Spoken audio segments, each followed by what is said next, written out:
idea what's going on here. All right, so you have Ben's deck list in front of you. Yeah, it appears to be just a bug control deck. He has Master Biomancer, Gristlebrand, Vampire Nighthawk, Snapcaster Mage, Thragtusk, a Jace, Tameo, a Garrick, Soul Ransom, Farseek, Think Twice, Tragic Slips, everything. I mean, yeah, it's just all good stuff. Okay. Good stuff, bug. And he is against David Thomas here. He's made the trek from Houston, Texas. David, you guys are probably familiar with. He has 6 Open Series top 8s. He's got an Invitational top 8 as well. You do see him casting a Jace Architect of Thought, a one-of in his main deck of his Esper control deck. And within this deck, you're going to find 1 Snapcaster Mage, 2 Augur of Bolas, and a whole lot of spells. Terminus, Supreme Verdict, Azorius Charm, Victim of Night, that 1 Detention Sphere, Timely, for that Gristlebrand, 4 Lingering Souls, 2 Dissipates, 4 Sphinx Revelations, 2 Think Twice, and a newbie, and probably a goodie, SCGATL, Ghost Council. Yes. Yeah. A lot of hype surrounding this card, obviously. Yeah. Super, super powerful. The mana is prohibitive. The question is, is there a deck where you can put this yet?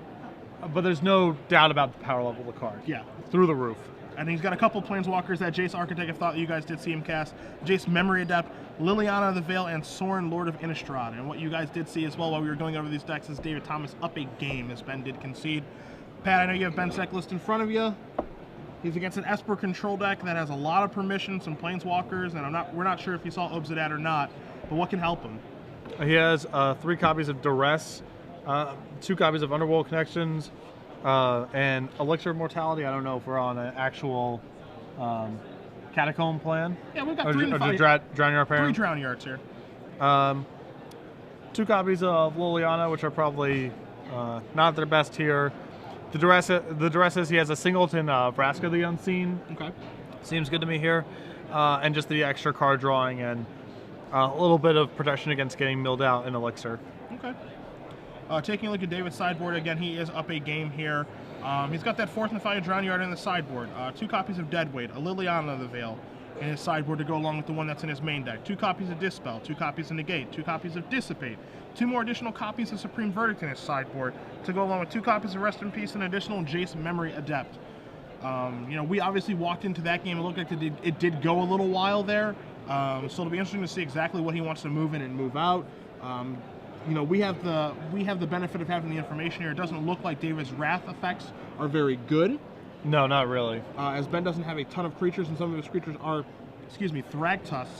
So maybe you see him side out those 2 Supreme Verdicts and those 2 Terminus, maybe sideboard into a little bit more spot removal, maybe rely on these Planeswalkers and these counter spells a little bit more, because he does, again, have 2 Dissipates main deck and 2 Dissipates in his sideboard.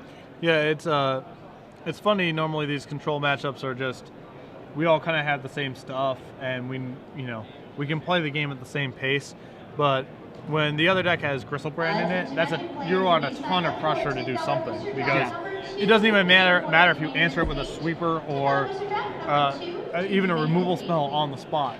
The edge is so big that it puts David on a lot of pressure to do something proactive to avoid just losing to Gristlebrand. And it makes you wonder, right? That game that we walked into, we saw a Detention Sphere on a Gristlebrand. So, did Ben draw 7 cards or potentially 14 cards and just miss? Or, what happened there? That's the big question. As you do see, David is up a game. Maybe he milled him out after he did draw 7 or 14.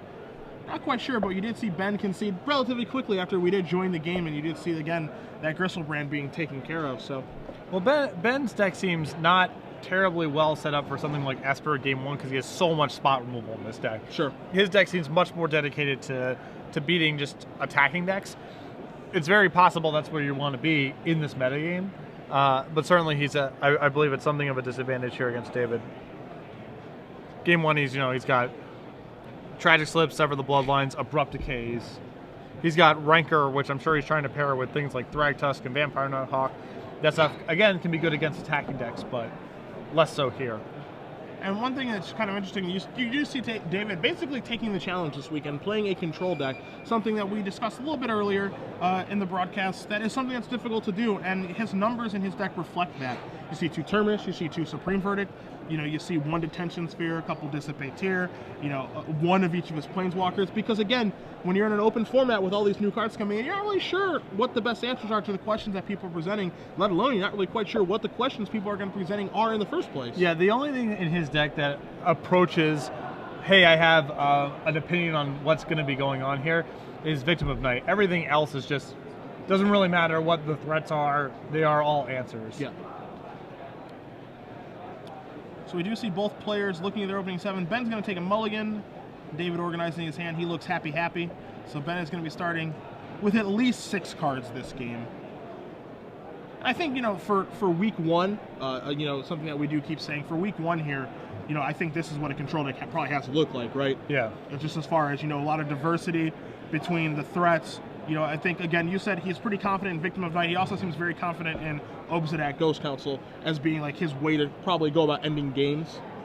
Yeah. Which is an obscure way for a control deck to actually end games. Right. That kind of card, that card feels mid-range to me. Maybe it's an aggressive card that beats up on control strategies, but you don't really expect that card to be a win condition for a control deck. No, the things you sort of, the way you've been hearing people talking about it, it sounds like a throwback to the old Ravnica, Angel Despair Ghost Council decks, as you see Ben going to 5 here. Those are the kind of decks people are anticipating it going into, because it just seems like that kind of attrition-y, grindy, black-white, mid-range card that we associate with that style of deck. Yep. But David's using it here as both a reasonable threat against beatdown decks, because it gives you some amount of life. Nothing really else that slot does that for these colors. And it's awesome against other control decks because it's so hard to kill. You do see Ben is going to keep his 5 cards. Doesn't look incredibly pleased about it, but the game is underway here. David's going to start with a Watery Grave. And we have a duress here from Ben. David face up. We got a Jace the Mind Sculptor. Excuse me, not Jace the Mind Sculptor. Jace Memory Adept. A Sphinx's Revelation. Victim of Night. You do see the Ghost Council there and 3 lands.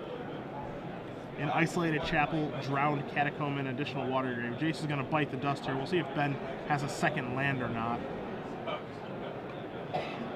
Pretty awesome hand for David. Yeah, good hand. And, we do see Obsidian Ghost Council in his hand, so maybe we'll see that in action here. And it is a game, when your opponent does stumble around, as it looks like Ben may be doing. It does have a Hinterland Harbor. It can close the game out very quickly. Yep. Something that Esper control decks in the past really couldn't do. Yeah, they had to lean pretty much on going ultimate with a Planeswalker or Drown Yard. Yeah. This is much faster than either of those routes, of course. Think Twice is what David drew for his previous turn. He does cast that on Ben's end step. You see Drowned Catacombs come in. He is just happy to pass the turn back. Probably going to flash it back at the end of Ben's turn. And Ben does draw an Overgrown Tomb, puts it into play untapped right away, so it's going to push him down to 18. Looks like Ben brought in his Liliana. Brought in his Lilianas in the sideboard. Yep. And you do see Vampire Nighthawk here. It's going to resolve. David going to draw a card with the second half of Think Twice. Some nice velocity here from his deck. Godless Shrine coming to play on tap. Going to bring him down to 18. I feel like we're going to be saying that a lot this weekend. Yep. And you see a Jace Architect of Thought. He's going to +1 the Jace. Yep, going to +1 the Jace. Make it so that Nighthawk is going to only be serving in for 1 so long as he does remember the trigger. It's kind of nice here for Ben. His window is open here to resolve the Liliana of the Veil. Unfortunately, yeah, he's on 5 cards, so it's really hard for him to win that +1 fight unless he's able to get himself empty-handed, which is challenging. I'm thinking his turn through here. Is he going to pull the trigger? What do I want to do? Looks like he's thinking about okay, so we see a Rancor. Okay. So Rancor coming across. David does remember the trigger. So Jace is going to end up taking 3 damage. It's going to go down to 2 counters. And David is going to use the mini Factor Fiction, revealing a Dispel and 2 Isolated Chapels.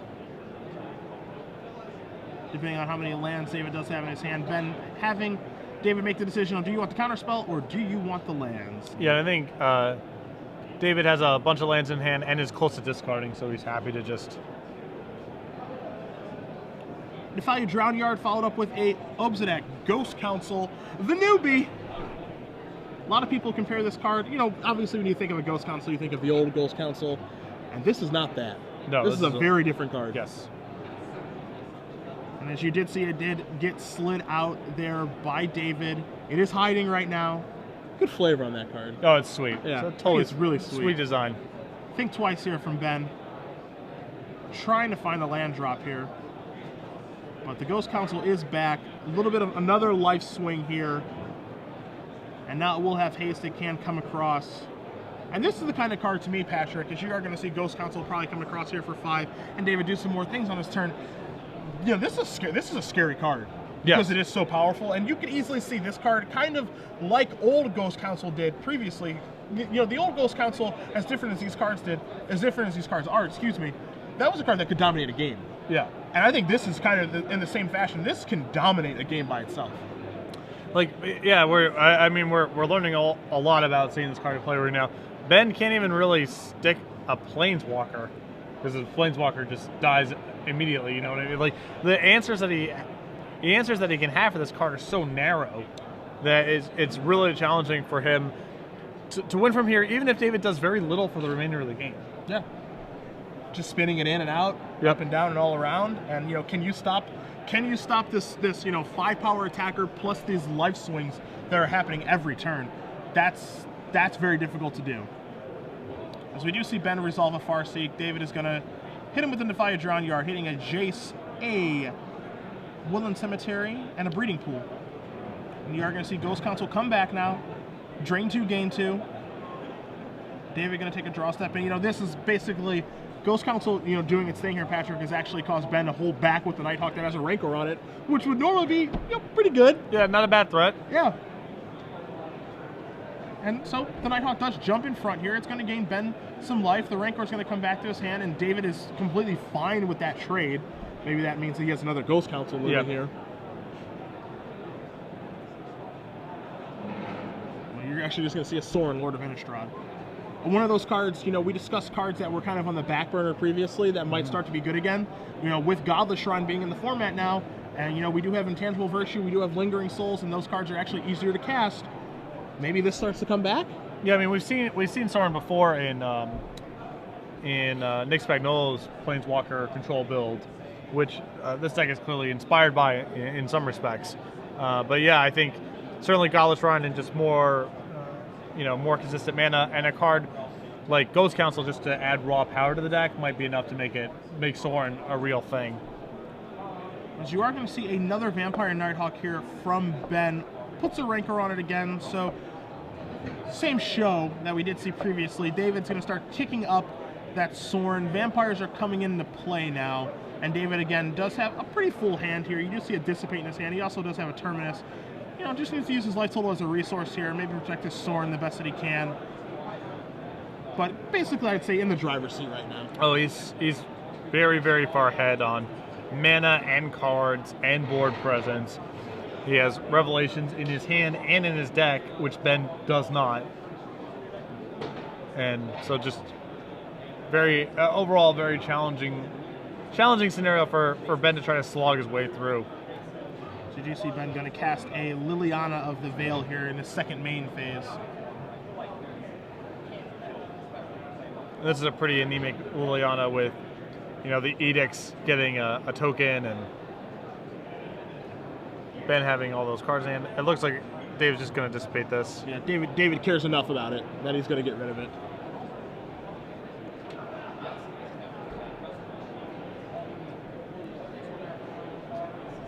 So we're going to see another Drown Yard activation.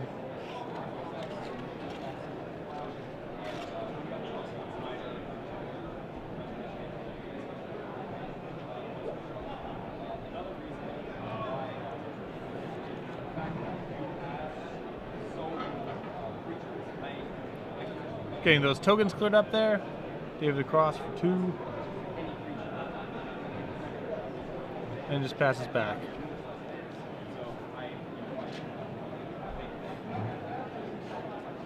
Snapcaster on the end step. Just to get his beat on here.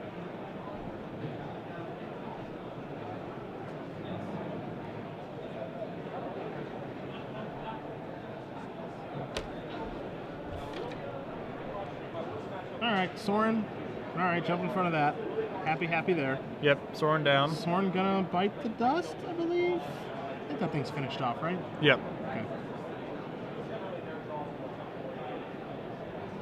I believe so. I see him just over there.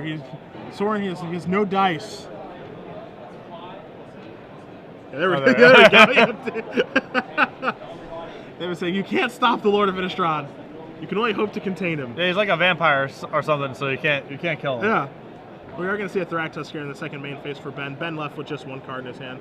Again, David has all the cards. I think we're going to find some more. Yeah. So there's a Revelation leaving up 1 mana, so he can dispel in the event that Ben has to spell in his deck. Yep. Good tight play there by David. He does get his 5 cards, gets his 5 life, and if he wasn't ahead on cards before, he sure as heck is now. Yeah, it's really hard for decks without these control decks that are without Revelation. Is playing against the Revelation deck is just a nightmare. It's almost like you're handicapping yourself in a control mirror, right? You know, if you're playing a control deck without Sphinx of Revelation in it, I think you have to have a very, very good reason to do so. And it really begs the question on does Ben have a good reason to not be playing the card? Well, I think the biggest reason is just he wants to. I think his deck is just very metagamed against beatdown decks. I mean, look at like every card he's played basically. With a Kill Spell, a Nighthawk, a Thragtusk.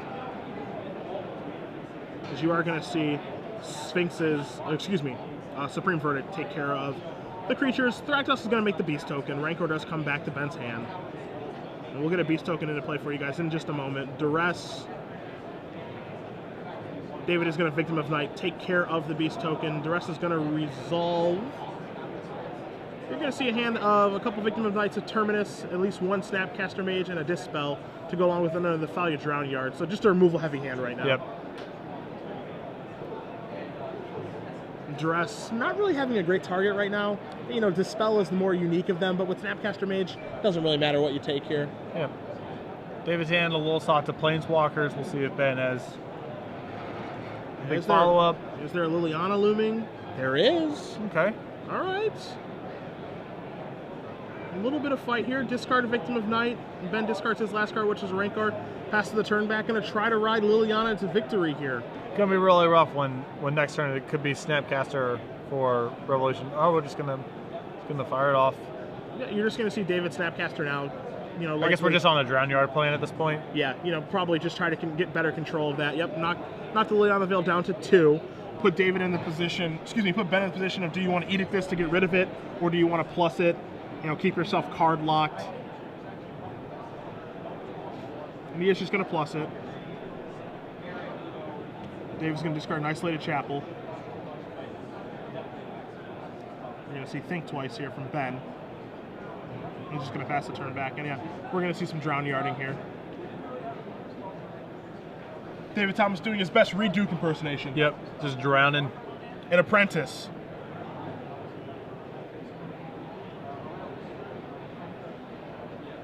So we're going to attack this Liliana, I assume. Knock it down to 1 counter. No threat of the Snapcaster Mage dying now. Hollow Fountain going to come to play untapped for David Thomas. Knock him down to a healthy 25. With all the life gain in his deck, between Sphinx of Revelation and the life gain that we saw from Obzak Ghost Council, not pretty good. There's a Soul Ransom, I believe. Soul Ransom, the new control magic coming up on the screen for you guys. A unique one. Yep. One that you don't. It's kind of hard to figure out where that card is going to find a home. Right, it seems very good against mid-range threats, potentially. A little slow for beatdown decks, because your opponent can just blow it up, and then not great against the other control decks, because control magic's traditionally not very good against those kind of decks, but certainly against some style of, not against Hum Master of the Fells specifically, but those kind of, that style of deck. Now we are going to see the Soul Ransom. David did just, discard his 2 cards. Gave Ben 2 cards with the Liliana activation on the stack. So Ben actually did have to discard 1 of them. Liliana bites the dust. And so now we see Snapcaster Mage controlling the Planeswalkers, controlling the battlefield a little bit. The best that a 2/1 can do it.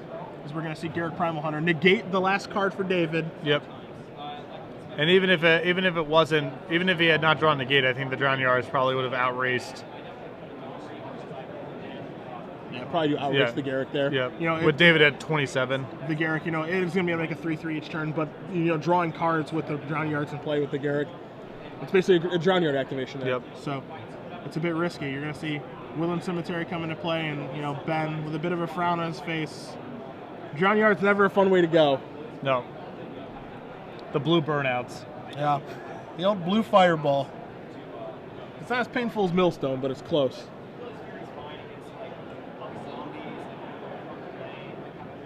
we're going to see main deck activations here. The Elixir of Immortality on the bottom Yep. of Ben's deck, and Ben is going to scoop him up. So David Thomas, with his Esper control deck, taking the control deck challenge, wins 2-0.